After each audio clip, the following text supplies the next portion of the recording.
பட்டு வெட்டு சட்டெல்லாம் போட்டுக்கோங்க, பர்ஸ்லாம் கலர் கலரா வந்திருக்காங்க. அப்படி என்ன நாள்னே இன்னைக்கு? ஆமாண்ணே, அப்படி என்ன நாள்னே இன்னைக்கு?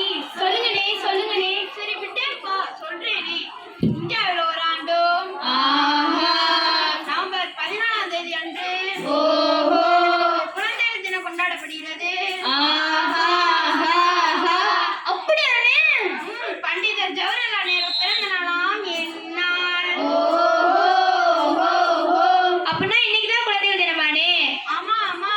அப்ப நம்ம ஜேசி ஸ்கூல் குழந்தை எல்லாத்துக்கும் குழந்தை தின நல்வாழ்த்துக்கள் சொல்லிடுவோனே. சொல்லிடுவோமே. ஜேசி ஸ்கூல் குழந்தைகளே, உங்கள் அனைவருக்கும் எங்களது ஜேசி வில்லுப்பாட்டு குழுவினர்கள் சார்பாக அனைவருக்கும் இனிய குழந்தைகள் தின நல்வாழ்த்துக்கள். வணக்கம் வணக்கம் வணக்கம்.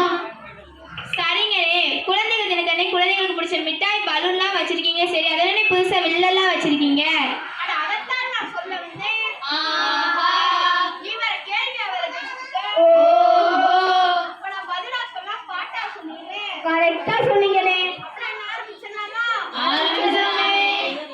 தாம் தடிர தாம் தடிர தாம் தடிர தத்தித்தோம் தாம் தடிர தாம் தடிர தாம் தடிர தத்தித்தோம் கத்தின் தடாம் தோம் கத்தின் தடாம் தோம் தந்தனத்தம் என்று சொல்லியே வெள்ளெண்ணெய் பாட ஆமா, வெள்ளெண்ணெய் பாட ஆமா, வெள்ளெண்ணெய் பாட ஆமா. வந்தருவாய் குழந்தைகளே, வந்தருவாய் குழந்தைகளே, நாங்கள் இன்று ஒருமிக்க கைத்தாளம் போட ஆமா, கைத்தாளம் போட ஆமா, கைத்தாளம் போட. வந்தருவாய் குழந்தைகளே, வந்தருவாய் குழந்தைகளே. அப்ப எதுக்குனே நம்ம இங்க வந்திருக்கோம்? மாணவர் மாணவனில இதமாக செய்தி சொல், மாணவர் மாணவனில இதமாக செய்தி சொல். வந்திருக்கோம் நாங்களெல்லாம், வந்திருக்கோம் நாங்களெல்லாம். தத்தின் தடாம் தோம் கத்தின் தடாம் தோம். சரி, நல்லா பாட்டெல்லாம் பாடுறீங்க, கலர் கலரா ட்ரெஸ் எல்லாம் போட்டுறீங்க. குழந்தைகள் தினம்னா என்னன்னு தெரியுமா உங்களுக்கு? தெரியுமே, பண்டிதர் ஜவஹர்லால் நேருவின் பிறந்த நாள் தான் நம்ம குழந்தைகள் தினமா கொண்டாடுறோம். என்ன அருமையா பதில் சொல்ற. நீங்க சும்மா உட்காந்துருக்கீங்க. பதில் சொன்ன நம்ம தம்பிக்கு ஒரு வாழ்த்துக்களை கொடுத்துருவோமே. ஓ, கொடுக்கலாமே. அன்னைக்கு குழந்தைங்கன்னா ரொம்ப பிடிக்கல, ஜேசி ஸ்கூல் குழந்தைங்க ரொம்ப ரொம்ப பிடிக்கும்னே.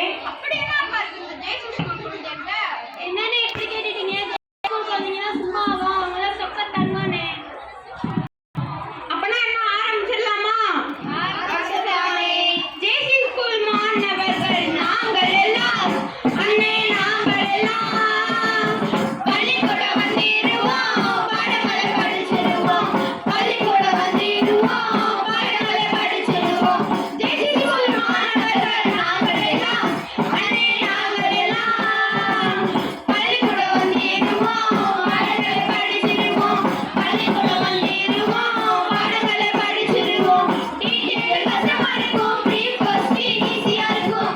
நாங்க மனசு வச்சா எளிதாக படிச்சிடுவோம். டீச்சர் கஷ்டமா இருக்கும், ப்ரீஃப் ஃபர்ஸ்ட் ஈஸியா இருக்கும். நாங்க மனசு வச்சா எளிதாக படிச்சிடுவோம். எக்ஸாம் எழுதி நிற்கும், இரவு பகல் விழிச்சிடுவோம். எக்ஸாம் எழுதி நிற்கும், இரவு பகல் விழிச்சிடுவோம். ஆசிரியர் துணை கொண்டு எளிதாக படிச்சிடுவோம். ஆசிரியர் துணை கொண்டு எளிதாக படிச்சிடுவோம். ஜேசி ஸ்கூல் மாணவர்கள் நாங்கள் எல்லாம், அண்ணே நாங்கள் எல்லாம். பள்ளிக்கூடம் வந்திடுவோம், பாடங்களை படிச்சிடுவோம். பள்ளிக்கூடம் வந்திடுவோம், பாடங்களை படிச்சிடுவோம். அண்ணே, எனக்கு ஒரு டவுட்னே. அட என்னப்பா இங்கேயுமாப்பா உனக்கு ஒரு டவுட்டு? அது ஒன்றும் தானே, நம்ம ஸ்கூல்ல எல்லாருமே ஃபர்ஸ்ட் ரேங்க் எடுக்க முடியுமானே? அட இது ரொம்ப கஷ்டமான கேள்வியாச்சு. முடியும் ஆனா முடியாது. அது என்னடி முடியும்?